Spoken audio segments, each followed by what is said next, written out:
So today is November 4th, and it is about 20 till 1. I'm on the deck of RG and Diane, Eagle Harbor, and overlooking Eagle Harbor, and I could see the ferry, and I'm recording the sound from their deck.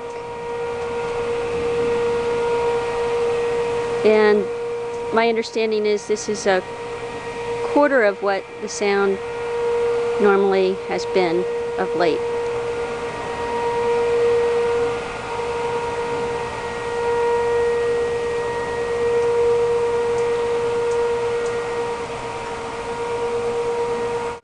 Okay, right now we're taking a reading, and you can see the reading is 65 to 69.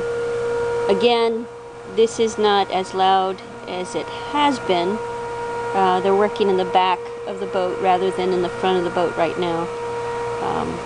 So this is something that Megan should be looking into. I understand she is out until November 3rd. I'll come and take recording when it is at a different time of day.